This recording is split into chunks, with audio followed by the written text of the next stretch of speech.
안녕하십니까? 대구지방경찰청 아동청소년계입니다.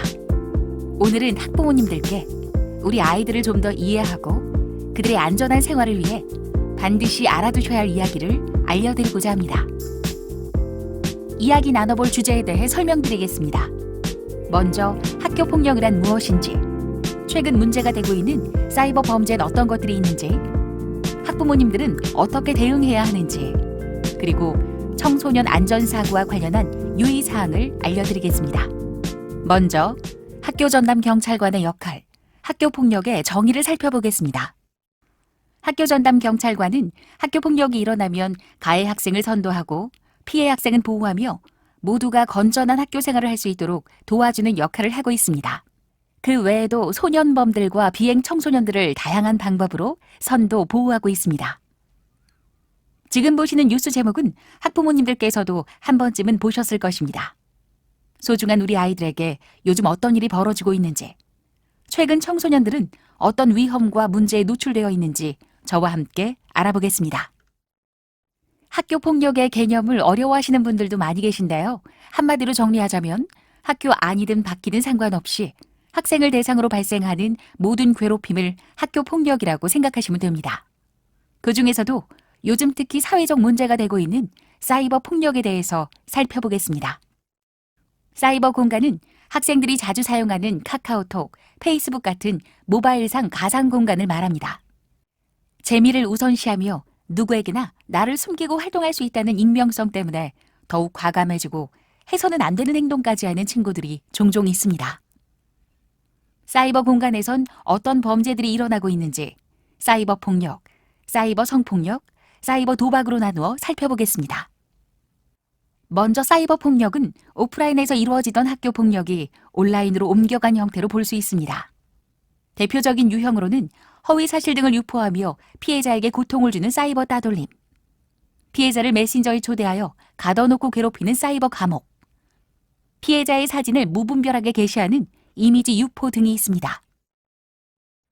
이러한 사이버 폭력을 예방하려면 어떻게 해야 할까요?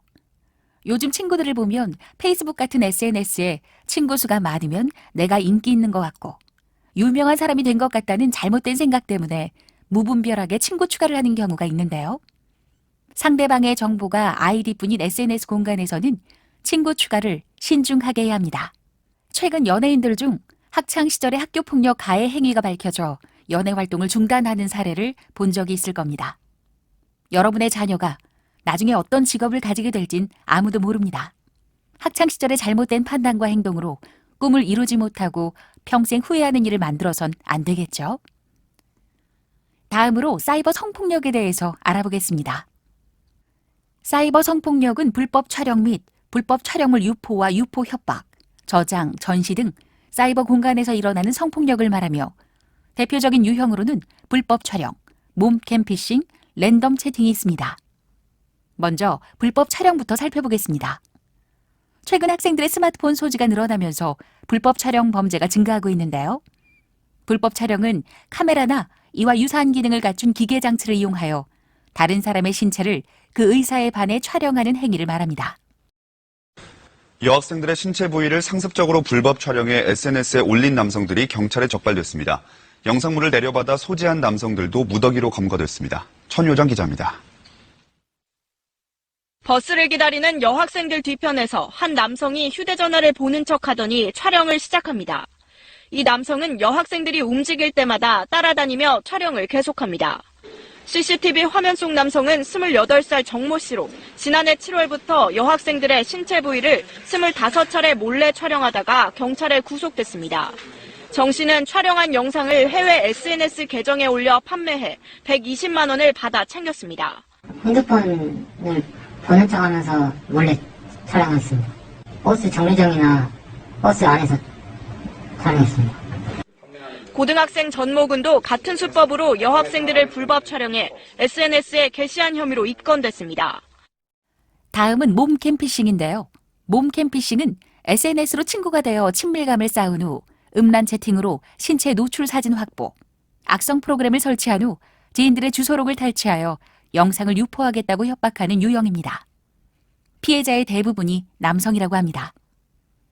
몸캠 피싱의 심각성을 영상을 통해 알아보겠습니다. 채팅을 하다가 나체 사진을 전송받은 후 이를 퍼뜨리겠다며 돈을 요구하는 이른바 몸캠 피싱이 잇따르고 있습니다. 피해자도 고교생부터 교수까지 광범위한 것으로 드러났습니다. 안소연 기자가 취재했습니다. SNS에서 한 여성과 알게 된 30대 남성. 채팅을 하다 본인의 알몸 영상을 전송한 후 전화를 시도합니다. 하지만 좀처럼 닿지 않는 연락. 상대 여성은 말이 잘 들리지 않는다며 자신이 전송한 파일 하나를 설치하라고 요구합니다. 알고 보니 해킹 프로그램이었습니다. 이 해킹 프로그램으로 30대 남성의 주변인 연락처를 빼내고는 남성에게 받은 알몸 영상을 지인들에게 유포하겠다고 협박하며 돈을 요구합니다.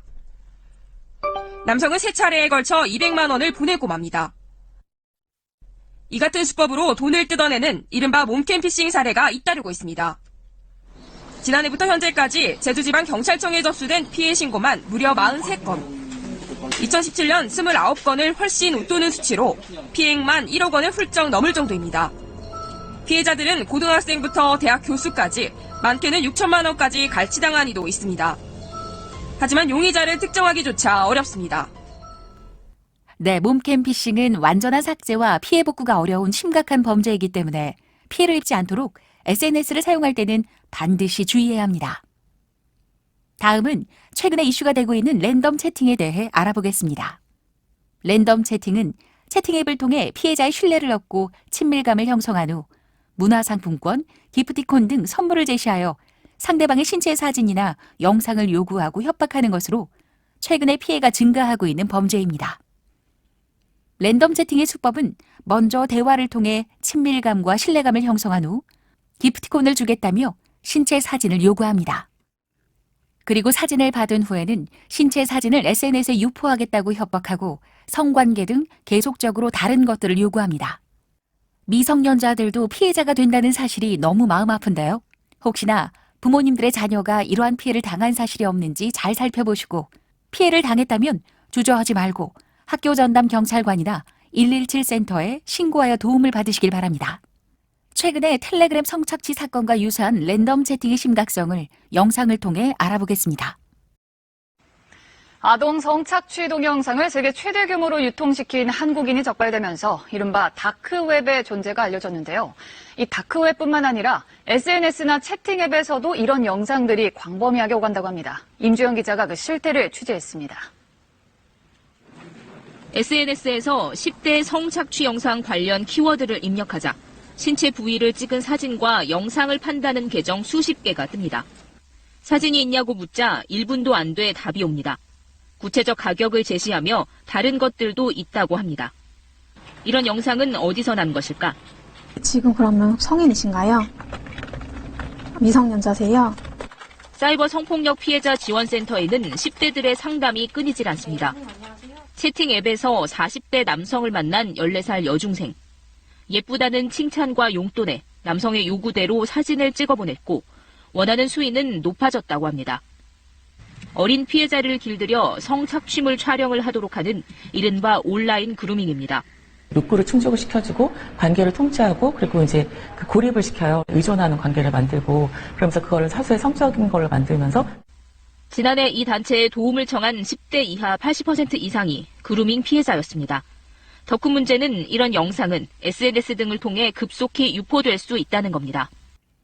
불법 촬영과 유포 협박은 모두가 처벌 대상이 됩니다. 불법 촬영을 호기심과 장난으로 생각하는 청소년들이 있을 수 있는 만큼 많은 주의가 필요합니다. 사이버 성폭력 가해자는 신상정보 등록 대상자가 되기 때문에 신상정보 공개뿐 아니라 취업에도 제한을 받게 됩니다. 또한 불법 촬영된 영상물이 유포되는 경우 지속적인 피해를 일으킬 수 있는 만큼 피해가 발생했을 땐 선생님, 학교 전담 경찰관 또는 117 센터에 신속하게 피해 사실을 알리고 도움을 받아야 합니다. 2018년 여성가족부 유해환경 실태조사에 따르면 성인용 영상물 이용자의 39.4%, 성인용 간행물 이용자의 23.3%가 청소년이라고 합니다.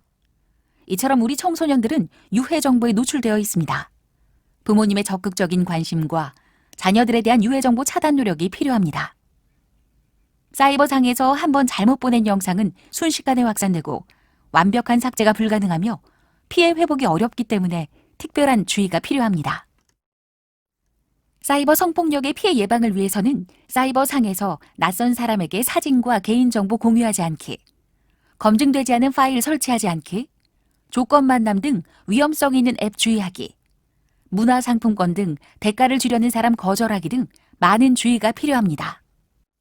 상황별 대처 방안으로는 낯선 사람이 오프라인 만남을 요구할 때 거절하고 대화 중단하기, 랜덤 채팅 앱에서 대가성 만남을 요구할 때 응하지 않고 캡처해서 신고하기, 불법 촬영이 의심될 때는 주변에 도움을 요청하고 112에 신고하기, 성적인 욕설, 몸사진, 영상을 받았을 때는 즉시 대화를 중단하고 신고하기 등을 실천하여 적극적으로 대처해야 합니다.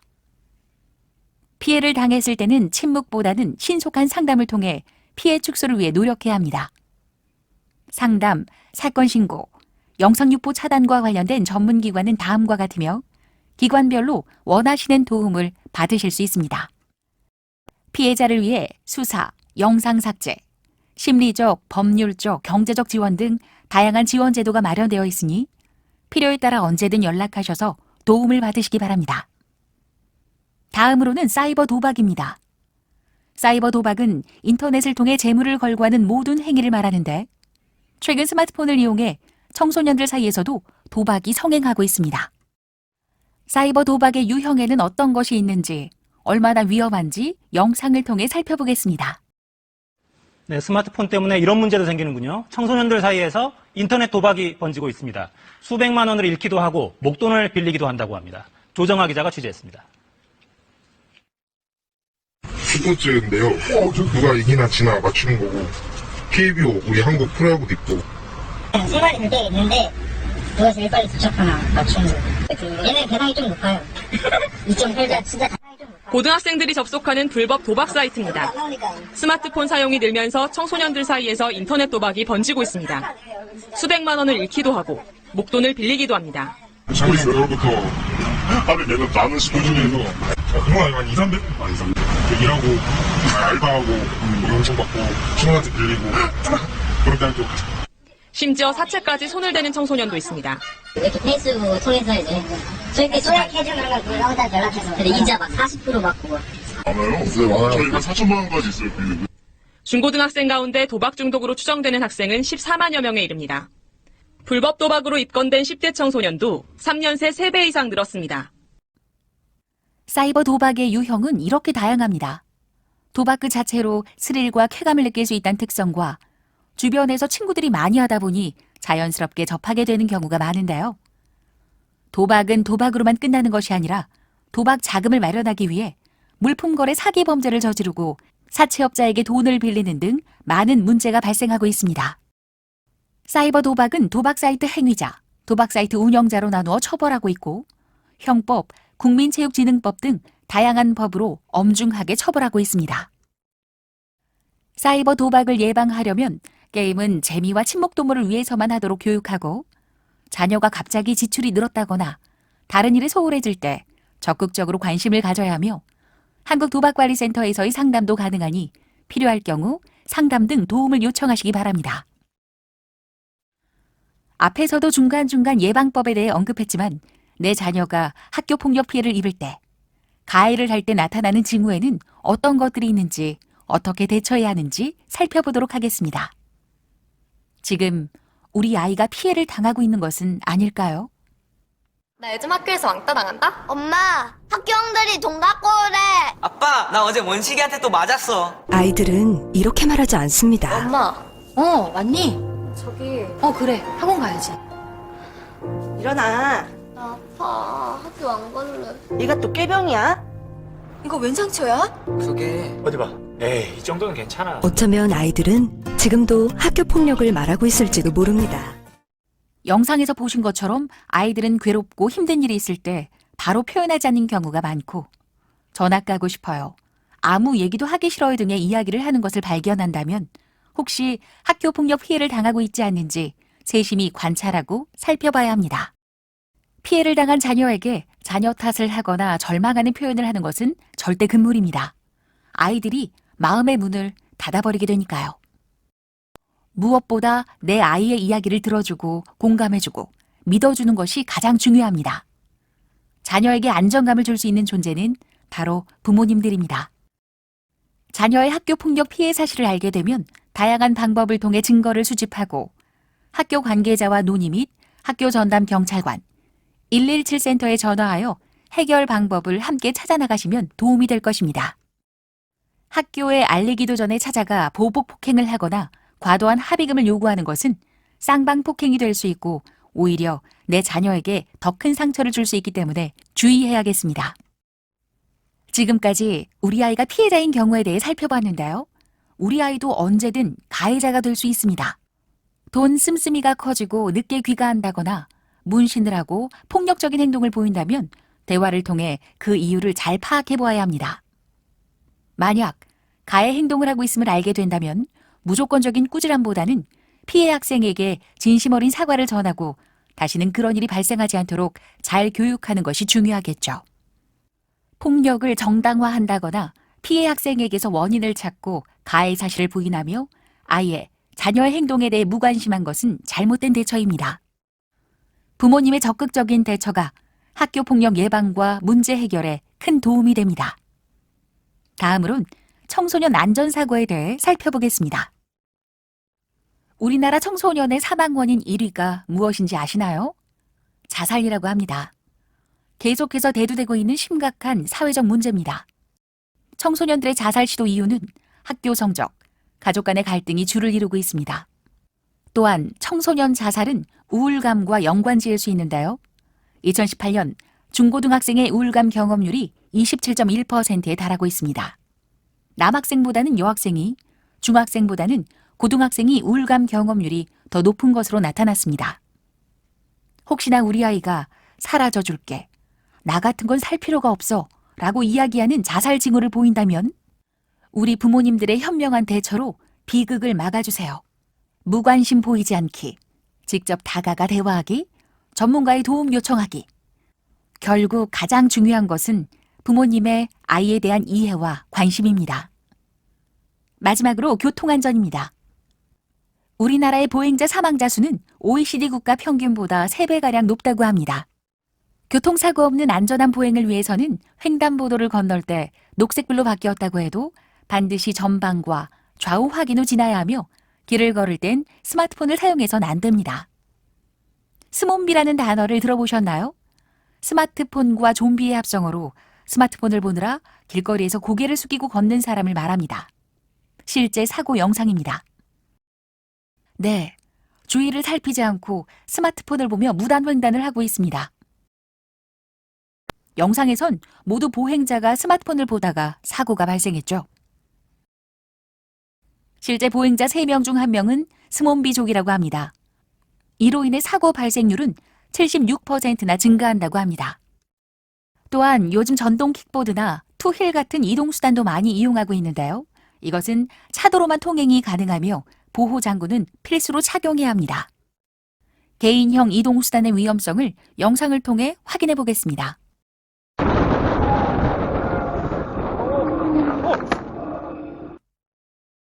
영상에서 본 것처럼 개인형 이동수단은 작은 충격에도 중심을 잃고 넘어지는 등 사고 위험성이 높고 안전성이 부족해 부상 정도가 클 수 있으므로 주의해야 합니다. 또한 개인형 이동수단은 도로교통법상 50cc 미만의 오토바이와 동일하기에 면허 취득은 필수입니다. 원동기 면허는 16세 이상부터 취득할 수 있다는 점을 기억해 주세요. 지난 3월 25일부터 민식이법이 시행되었는데요.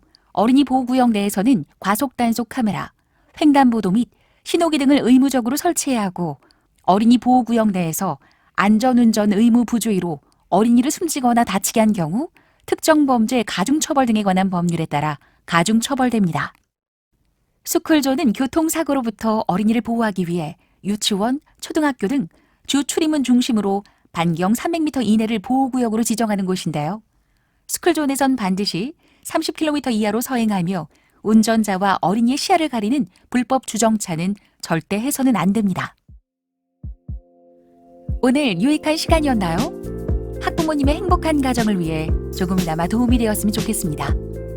지금까지 대구지방경찰청 아동청소년계에서 말씀드렸습니다. 감사합니다.